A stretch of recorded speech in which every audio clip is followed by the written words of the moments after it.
네, 오늘은 마태복음 18장 1절에서 10절의 말씀을 중심으로 하나님의 은혜를 함께 나누도록 하겠습니다. 신약 성경을 보다 보면은 하나님의 비밀이라는 단어가 여러 군데 나옵니다. 특히 그 골로새서 1장 26절, 27절의 말씀을 보면은 이 만대부터 감추어진 비밀, 그것이 바로 그리스도다. 그리스도께서 감추어진 비밀이었는데 신약 시대에 와서 이제 하나님께서 그것을 나타내셨다라는 말씀이 기록되어 있습니다. 그렇습니다. 하나님의 비밀은 우선 구약 시대에도 감추어졌던 예수 그리스도입니다. 구약 성경의 그림자로 늘 보여주시지만은 사람들은 그 하나님의 말씀 속에 담겨 있었던, 감추어져 있었던 예수 그리스도를 잘 알지 못했습니다. 예수님이 이 땅에 오셔가지고 그 실물이, 그 실체가 드러남으로써 또 십자가를 짊어지고 죽고 부활하셔서 승천하신 이후에 사도들을 통해서 예수 그리스도는 세상에 전파가 되게 된 것입니다. 하나님의 비밀은 이렇게 신약 시대에 와서 우리에게 공개되었습니다. 또 다른 성경 에베소서 5장 31절 32절은 하나님의 가장 큰 비밀을 그 감춰주었던 예수 그리스도, 그분과 교회의 결혼이 하나님의 가장 큰 비밀이라고 우리에게 일러주고 있습니다. 하나님의 비밀이 나타났는데 그것을 통해서 정말 하나님이 하고 싶어 하시는 일이 무엇인가를 하나님의 비밀이 공개되면서 우리에게 알려진 것입니다. 하나님의 가장 큰 비밀, 가장 큰 미스테리는 그리스도와 교회의 결혼입니다. 물론 창세기 2장 24절에 아담과 그의 아내가 한 몸을 이루게 하시겠다고 하는 그 말씀을 신약 성경은 그리스도와 교회로 우리에게 풀어서 알려주고 있습니다. 그 창세기에 나타난 하나님의 그 의지가 가장 큰 비밀이었다는 말씀입니다. 그렇다면 이 그리스도의 몸인 교회로 모여서 우리가 교회를 이루어가는 우리 성도들 입장에서는 하나님의 그 큰 비밀, 그 가운데 담겨있는 하나님의 뜻을 안다면 우리들의 신앙생활은 정말 올바른 방향으로, 그리고 하나님이 기뻐하시는 것과는 무관하게 사람들이 좋아하는 것에 빠져서 헛수고는 하지 않을 것 아닌가 하는 생각을 하게 됩니다. 오늘 말씀은 이 천국에 대해서 아직도 오해하고 있는 예수님의 제자들, 12제자들이죠. 12제자들이 예수님께 천국에서 누가 크냐고 물어온 대목부터 시작이 됩니다. 3년 반 가까이 따라다닌 제자들이 아직도 천국에 대한 이해가 명확하지 않은 것을 오늘 말씀을 통해서 우리는 알 수가 있습니다. 우리는 이제 신약 성경을 통해서 또 여러 많은 기회를 통해서 우리는 이 천국에 대해서 공부를 했고 이해를 하고 있습니다. 마태복음 서만이 신약 성경 가운데 마태복음서만 이 천국이라는 한국말로 번역이 되어 있습니다. 다른 신약 성경에는 하늘들의 왕국, 하나님의 나라로 이렇게 기록이 되어 있습니다. 마태 12사도 중에 한 분인 마태가 기록한 마태복음서만 천국이라고, 우리말로 천국이라고 번역이 되어 있는데 원문적 해석은, 원문의 표기를 적용한다면 하늘들의 왕국입니다.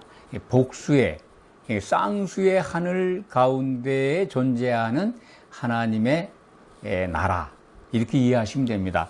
마태복음 19장에 가면은 이 천국이 곧 하나님의 나라인 것을 마태복음서 자체가 그것을 우리에게 증거해 주고 있습니다. 나중에 여러분들이 살펴보시면 되지만은 마태복음 19장 23절에는 천국에 들어가기가 어렵다라고 말씀을 하는데, 부자가 이제 천국에 들어갈 수 없다라는 말씀인데, 24절에는 이 하나님의 나라에 들어가는 것에 대해서 우리말로 이 천국을 하나님의 나라라고 표기하고 있습니다. 24절은. 그렇기 때문에 여러분들은 이 마태복음서에 기록되어 있는 천국, 곧 하나님의 나라라고 이해하셔도 됩니다. 하나님의 나라는 예수님이 오시면서 임했습니다. 세례 요한이 요단강에서 물세례를 베풀면서 시작한 말이 뭡니까? 회개하라, 천국이 가까이 왔다. 예수님이 이제 등장하시기 직전에 물세례를 주면서 세례 요한이 천국이 가까이 왔다라고 말씀하지 않습니까? 예수님이 요단강에서 성령의 세례를 받을 그 당시에부터 천국은 그때부터 임한 겁니다. 성령을 힘입어서 귀신을 쫓아내면 이미 하나님 나라가 너희 가운데 임해 있다라는 말씀을 기억하시기 바랍니다. 그렇기 때문에 이 천국은 죽어서 가는 것이 아니라 죽기 전에 천국 안에 들어가서 할 일이 있는 것을 우리가 알 수가 있는 겁니다. 이 제자들이 예수님께 나와서 이르되 천국에서는 누가 크니까? 라고 질문을 한 장면이 18장 1절에 기록이 되어 있습니다. 이 천국에 대한 오해 때문에 교회에 대한 오해도 더 심화되었다고 봅니다. 이 당시에 이 제자들도 이 하나님의 나라에서 누가 크냐고 물어본 그 질문 속에는 천국에 대한 오해가 있는 겁니다. 그들이 성령의 세례를 받은 다음에, 성령에 잠긴 다음에야 모든 그 비밀들을 진리의 성령이 오시면 다 알려주신다고 하는 그 말씀대로 11 제자들도 성령을 받은 다음에야 예수님의 말씀하신 그 뜻을 알게 되었다라고 우리는 알 수가 있습니다. 누가 크니까? 라고 하는 질문에 예수님은 직접 먼저 답변하지 않으시고 어린아이를 데려다가 세워놓고서 너희가 돌이켜서 어린아이와 같이 되지 아니하면 결단코 천국에 들어가지 못하리라고 말씀하십니다.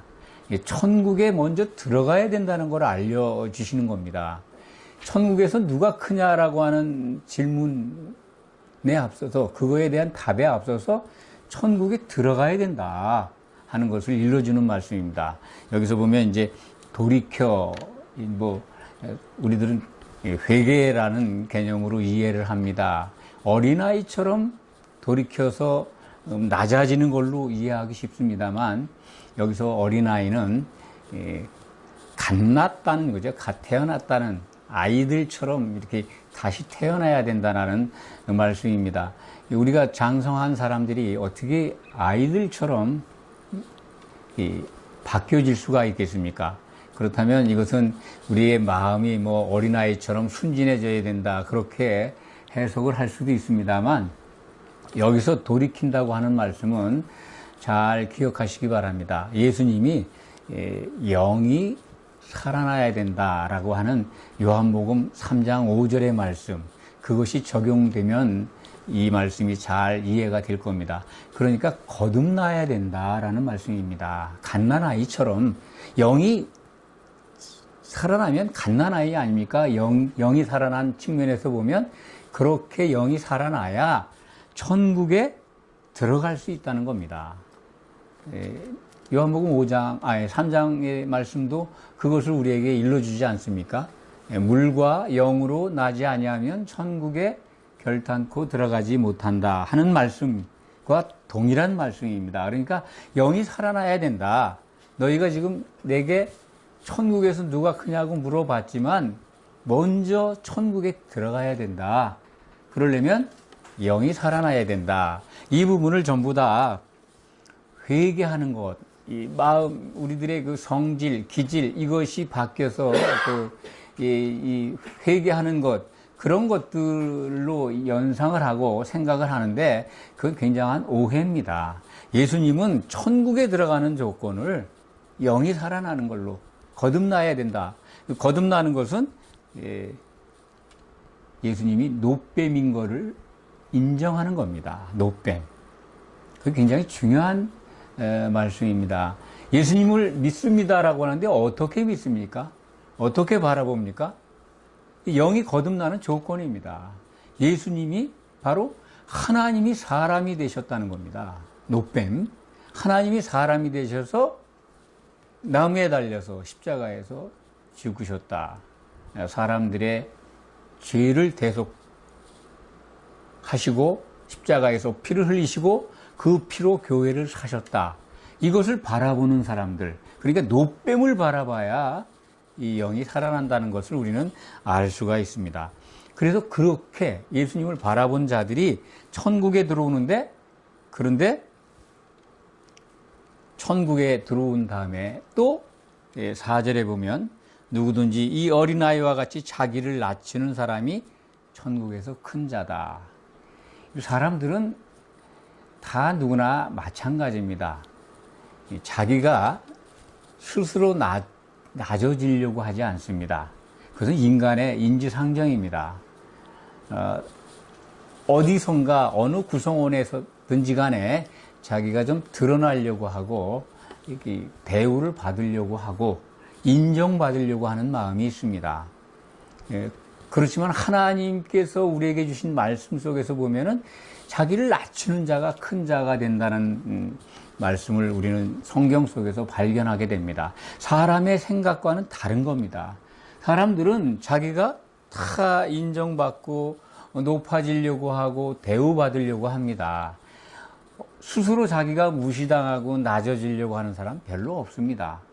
물론 이 복음 안에 들어온 분들인데 말씀을 이 성령 안에서 공유하고 그것을 깨달은 분들은 어느 환경에서나 어디 가서나 자기 자신을 낮추려고 하고 낮아집니다. 그것은 인간이 갖고 있는 본연의 그 교만한 마음이 사라지고 성령이 주시는 그 정말 하나님이 기뻐하시는 마음을 받았기 때문에 가능한 겁니다. 여기서 보면은 어린아이와 같이 낮아지려고 그래서 이런 말씀을 통해서 믿는 자들은 자기 자신이 낮아져야 된다고 하는 것을 인식을 하고 그렇게 노력해 갈 것입니다. 그런데 그것이 잘 됩니까? 어디까지 낮아지는 걸까요? 어린아이처럼 영이 거듭난 자, 영이 살아난 자들은 낮아지게 되어 있습니다. 왜냐하면 하나님이 주신 이 성경의 말씀이 주신 이 말씀에 배가 고프기 때문에 영이 살아난 자들은 이 말씀을 사모하다 보면 하나님이 주신 말씀 가운데 나타나 있는 그 의미를 알고 자기 자신이 겸손해지고 낮아져 갑니다. 그런데 어디까지 낮아질까요? 그것이 완성되는 것이 어느 수준일까 하는 것을 생각해 봐야 합니다. 나는 믿는 자니까 겸손해져야지. 다른 사람을 섬기는 모습으로 살아야지. 그렇게 하고 노력을 한다고 어느 수준까지 내려갈 수 있겠습니까? 그런 것들이 우리들에게 정말 믿음 생활에서 아주 실질적으로 적용이 되려면 우리는 그리스도와 관계없이 낮아질 수 없다는 것을 발견하게 됩니다. 왜냐하면요, 세상에 사람으로서 가장 낮아진 분은 예수님입니다. 그보다 더 낮아질 수가 없습니다. 낮아질 수가, 그건 정말 상상도 할 수 없는 겁니다. 하나님이 사람이 되신 부분을 어떻게 이해하십니까? 하나님, 우리가 생각하는 하나님, 상상 속에서도 다 알 수 없는 그 하나님이 사람이 되신 것, 그게 낮아진 겁니다. 우리가 더 낮아질 수 있습니까? 바꿔 말씀드리면 아주 미천한 벌레와 같이 이 사람이 이 낮아진다고 하는 것을 연상하시면 됩니다. 이를테면 요즘 여름에 많이 있는 파리나 모기나 또 뭐 땅에 기다리는 개미나, 예를 들어서 개미 같은 어떤 그 벌레의 작은 동물, 작은 생물을 위해서 사람이 개미를 위해서 개미가 되어야 된다. 상상해 보시기 바랍니다. 어려울 겁니다. 상상도 어렵습니다. 근데 하나님이 사람이 되신 것, 그보다 더 낮아질 수는 없습니다. 그렇기 때문에 우리가 낮아지는 것은 그리스도 안에서 그분의 그 낮아진 겸손을 발견할 때 우리의 교만들이 점점 줄어들고 예수님의 생각과 같아지는 겁니다. 그렇다면 가장 낮아지는 게 뭘까요? 예수님의 생각으로 우리가 충만한 것입니다. 예수님의 생각으로 갖게 되는 것은 우리들의 노력으로 안 됩니다. 그것은 보혜사 성령께서 우리 안에 충만하게 우리를 한 몸을 이루게 하실 때 가능하리라고 저는 생각을 합니다. 그렇다면 가장 낮아지는 것은 자기 부인된 우리가 성도가 알곡으로 있는 것이 아니라 아주 가루로 부서져서 옆에 있는 알곡도 부서지고, 그래서 그 알곡들이 한 덩어리로 뭉쳐지는 것, 그것이 낮아진 거의 결과 모습일 것이다 라고 생각을 합니다. 거기엔 또 반드시 필요한 게 있습니다. 뭐가 필요할까요? 가루가 된 다음에는 한 덩이 떡이 되기 위해서는 성령의 기름, 우리나라는 떡을 반죽할 때 물로 합니다만, 원래 이 성경이 쓰여진 곳, 유대 지역, 중동 지방에는 떡을 만들 때 올리브 기름을 넣어서 섞는다 그러죠. 그래서 이제 반죽이 되는 거죠.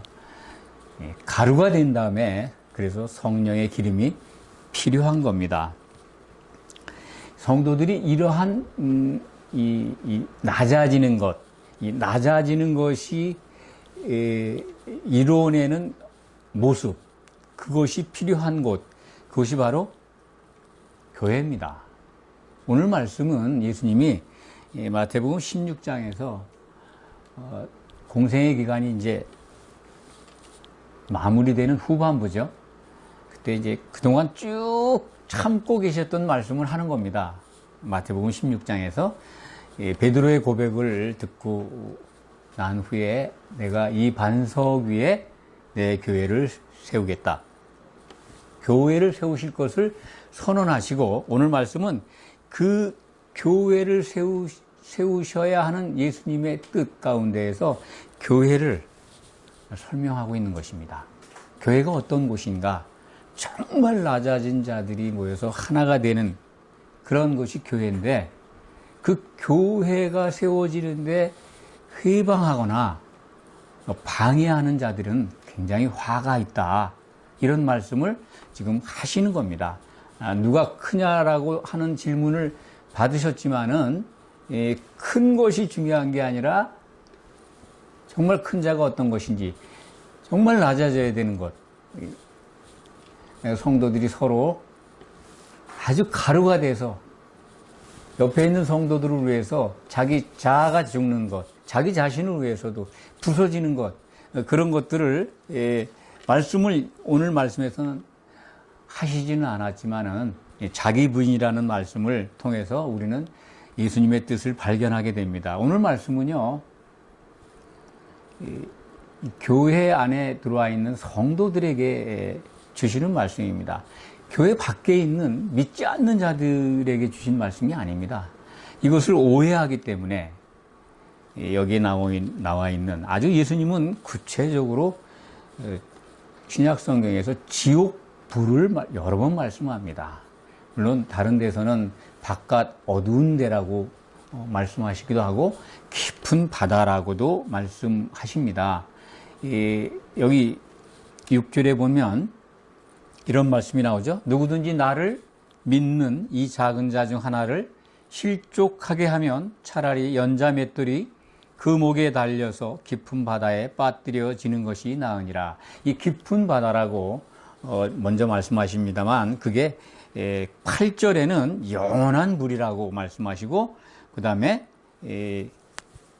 9절에는 지옥불이라고 우리가 참 보편적인 말이 됐죠. 지옥이라는 말.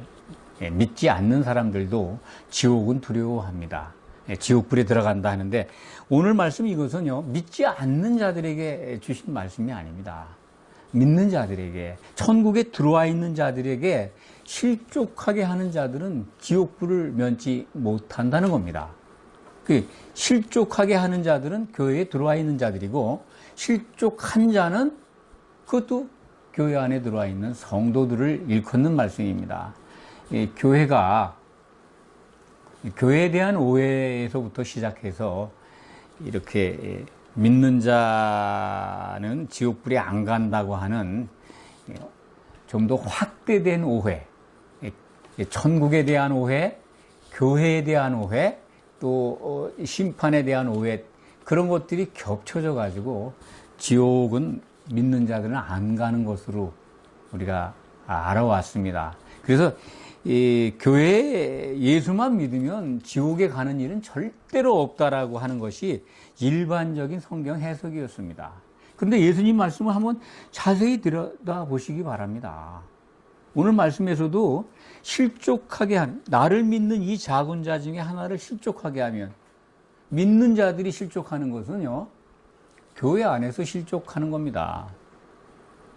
성도로 교회에 지금 나를 믿는 이 작은 자, 영이 살아났다는 얘기죠. 영이 거듭난 자가 교회에 와 있는데 그 작은 자가 실족하게 된다면 실족하게 한 자는 지옥불을 면치 못한다는 겁니다. 우리는 너무나 많은 과거에서부터 내려오는 전통, 인간의 전통이죠. 또 기독교 교리, 그 전통입니다.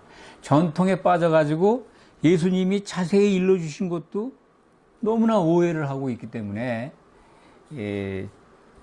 다시 오실 예수님이 무엇을 바라고 무엇을 하기를 원하는가를 잊어버려서 아무렇게나 믿음 생활을 하고 있습니다. 실족하게 하는 자만 여기서 이제 화가 있다라는 것으로 볼 수 있습니다만, 실족당했다는 것은 떨어져 나갔다는 거 아닙니까? 그 자 역시 화가 있는 겁니다. 실족한 자, 또 실족하게 한 자 다 지옥불을 면치 못하는 겁니다. 교회의 구성원이 돼서 이렇게 예수님의 몸으로 세워져 가는 지체들 가운데 이러한 일이 없을 수가 없다는 겁니다. 그럼 우리가 한번 생각을 해 볼 필요가 있습니다. 실족하게 하는 그런 그 상황을 만들 수 있는 사람이 누굴까요? 교회 안에서 누가 가장 그 실족하게 하는 일에 빠질 수 있는 위험성이 가장 많은 사람일까요? 저는 그것을 교회 지도자라고 봅니다. 성도들이 교회에 영이 살아나서 천국 안에 들어와서 예수님의 몸으로 세워져 가는 천국 안에서 교회가 얻어지는 겁니다. 전에 말씀을 드렸습니다만 이 교회 안에 들어와 있는 성도 가운데에서 실족을 한다 그러면 여기 오늘 말씀만 적용한다면 누가 제일 실족하게 하는 위험이 높은 사람일까요? 지도자들입니다. 목사님들이 가장 많이 해당될 것이다 해서 저도 저 스스로가 굉장히 조심스럽습니다. 하나님의 뜻을 오해한다면, 잘못한다면 그러한 돌이킬 수 없는 범죄에 빠질 수 있습니다. 성도들 여러분들은 이걸 굉장히 진지하게 들으셔야 합니다. 지옥은 믿지 않는 자들이 가는 곳이 아닙니다. 지옥은 예수님이 다시 오실 때 그리스도의 심판대에서 예수와 관계를 맺은 모든 믿는 자들이 부활해서 올라오는데 그 심판대에서 갈립니다.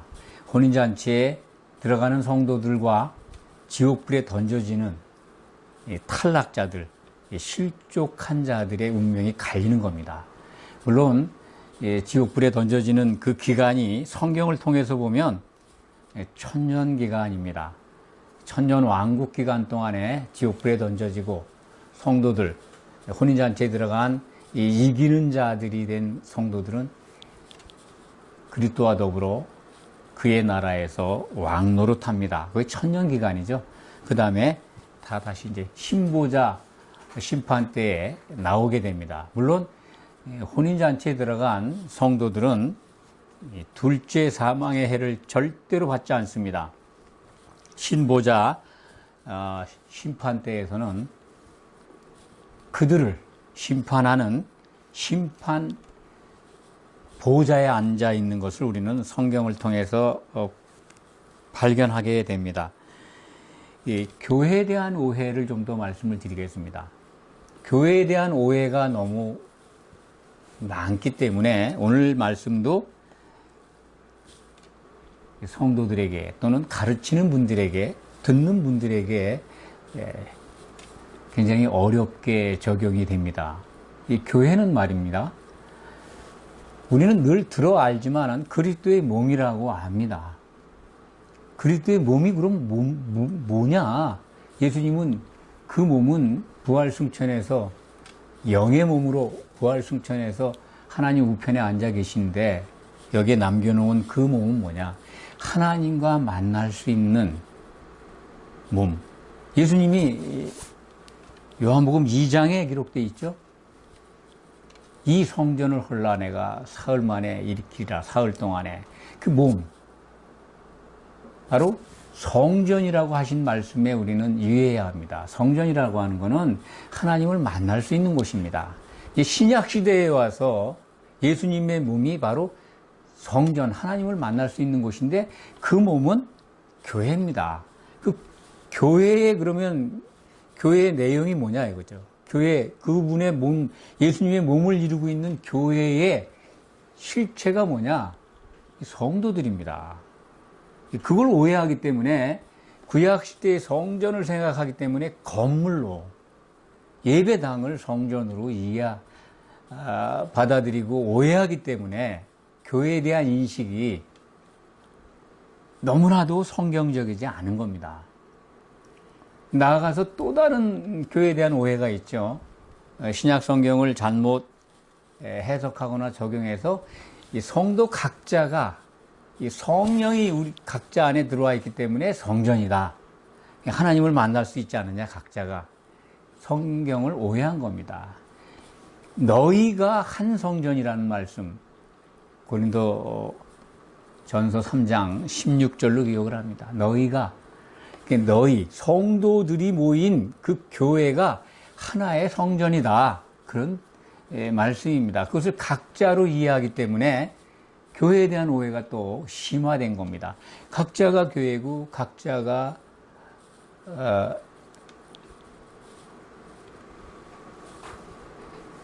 하나님과 만날 수 있는 자기 자신이 하나의 성전인 것으로 오해하게 된 겁니다. 교회에 대한 오해 때문에 이 실족에 대한 것도 오늘 말씀이죠. 정말 실족하게 된다는 것에 대한 의미를 잘 모르는 겁니다. 그럼 교회를 좀 더 설명을 드릴게요. 교회는 영이 살아난 자들이 모여서 예수님의 몸으로 세워져 가는 영적 공간입니다. 성령을 보내주신 목적은 그 교회로 모인 성도들이 하나 되게 하시기 위해서 성령이 임하신 겁니다. 그래서 우리가 자기 부인과 참 알곡 신자를 좋아하지만 그 알곡이 부서져서 가루가 돼서 한 덩이 떡이 돼야 된다는 말씀을 앞에 말씀을 드렸습니다만 교회가 그런 곳입니다. 거기에 성령이 필요하기 때문에 보혜사 성령이 교회 안에 역사하는 겁니다. 교회가 이런 것인데, 그렇다면 그렇게 예수님의 몸인 교회로, 그의 몸으로 하나가 되는, 한 덩이 떡으로 되어지는 것을 회방하거나 스스로 그것을 거부하거나 하는 것이 뭡니까? 성령은 그렇게 하시는 분인데 그것을 거역하거나 그것을 반대하거나 회방한다면 성령 회방죄나 성령 거절하는 그런 죄를 범하게 되는 겁니다. 마태복음 12장에 기록이 되어 있죠. 성령 모독죄, 성령 거역죄는 사심이 없다고. 그래서 오늘 말씀도 그거의 연장입니다. 그래서 실족하게 하는 자는 지옥불에 들어갈 수밖에 없다. 화가 있다라고 말씀하는 겁니다. 이 지옥에 들어가는 부분을 교회를 세우시겠다는 말씀하시기 전에 마태복음 5장 29절 30절에 기록되어 있는 말씀 속에서도 이 비슷한 말씀이 나옵니다. 내 백체 중에 어떤 한 지체가 범죄하면 찍어내버리라고. 성한 몸으로 지옥에 던져지는 것보다는 장애나 불구로, 거기에 표현은 그렇게 안 되어 있습니다만은 혼인잔치에 들어가는 게 낫다. 그거 어떻게 오늘 말씀과 적용해서 보면 이 8절에 보면 내 손이나 내 발이 너를 범죄하게 하거든 찍어내버리라. 너라고 그러죠. 너 2인칭이죠. 우리가 우리에게 한번 적용을 해보죠. 어떻게 발을 찍어내버릴 수 있겠습니까? 죄를 범했다고? 이 의미가 뭘까요? 교회가 정말 흠이 없어야 된다는 걸 강조하신 말씀입니다. 그러니까 이 교회 안에 누룩이 있으면 안 된다는 거죠. 온전하게 누룩 없는 떡으로 한 덩이가 돼야 되는데, 거기에 성령이 한 덩어리 돼야 되는데, 거기에 누룩이 낀다든지 흠이 있으면은 그 지체, 그것은 합당하지 않다는 겁니다. 결국은 우리 각자는 교회의 지체로서 붙어 있는데 내가 흠이 있다면 떨어져 나갈 겁니다. 찍어져 내버려지는 겁니다. 누가 할까요? 물론 교회가 스스로 하겠지만은 이 오늘 말씀에서 보면은요, 예수님의 의지입니다. 혼인잔치에 못 들어간다는 얘기죠. 찍어내 버리는 것과 같이 흠이 있어서는 절대로 혼인잔치에 들어올 수 없다. 예수님의 몸을 이루는 지체가 될 수 없다는 겁니다. 스스로 내가 교회에 내가 죄를 범해서, 내 손이 죄를 범해서 이걸 잘라내, 발이 잘못해서 잘라내, 너라고 이게 표현이 되어 있지만은 교회로 보시면 됩니다. 교회에 흠이 되는 것들, 그런 것들은 같이 붙어 있을 수가 없다는 겁니다. 그러니까 찍어내버리라 하신 명령문입니다만 그렇게 하시겠다는 겁니다. 흠이 있는 몸으로는 예수님의 짝이 될 수가 없습니다. 하나님의 목적이 뭡니까? 가장 큰 비밀이 그리스도와 교회 결혼이지 않습니까? 이 그리스도를 뭐라고 성경은 표현합니까? 요한계시록에 가면은 예수님을 그리스도라고 표현하기도 합니다만 거의 대부분 예수님을 어린 양이라고 표현합니다. 어린 양. 많이 나오죠. 그 어린 양은 어떤 어린 양입니까? 흠이 없는 어린 양입니다. 그 흠이 없는 어린 양의 짝이 흠이 있으면 되겠습니까? 교회가? 그래서 흠이 있으면 안 되기 때문에 찍어내 버린다는 겁니다. 같이 참여할 수가 없어요. 교회의 지체 가운데서 흠이 있으면 그 전체 교회가 잘려져 나갈 수도 있습니다. 아주 무서운 말씀입니다. 지옥불에 던져진다는 거 아닙니까? 언제? 예수님이 오실 때, 그리스도의 심판대에서 그 벌을 받습니다. 우리는 예수님이 여러 차례 공생의 기간 동안에 지옥불로 가는 심판에 대해서 경고하신 것을 항상 주목해야 합니다. 교회에 들어와 있지만 과연 나는 교회의 한 몸을 이루고 있는 내 자신이 가루가 돼서 다른 지체들과 한 덩이 떡이 되어가고 있는가 하는 것을 살펴보아야 합니다. 교회에 나 들어와 있다고 그래서 나 예수 믿는다고 해서 흠이 없는 어린 양의 짝으로 세워지는 교회의 지체가 됐다고 스스로 너그럽게, 물론 많은 분들은 다 그렇게 온전한 지체의 성도가 되시겠지만 그렇지 않은 경우도 많기 때문에 스스로 잘 확인하고 돌이켜보아야 합니다. 말씀에 비춰서 나는 지금 예수님의 몸의 한 지체로서 합당하게 그 지체, 그 몸의 일원이 될 수 있는 그러한 신앙생활을 하고 있는가, 아니면 교회의 흠이 되는 지체로서 있는가 하는 것을 늘 깨어서 돌이켜보아야 합니다. 오죽하면은 찍어내버려라. 내 눈이 범죄하거든 한 눈이 둘이잖아요. 하나 찍어내버리라. 한 눈 가지고 영생에 들어가는 것이 낫다. 영생이라고 하는 건 간단하게 말씀드리면 천년왕국이죠. 혼인잔치에 들어가는 걸 말씀하는 겁니다.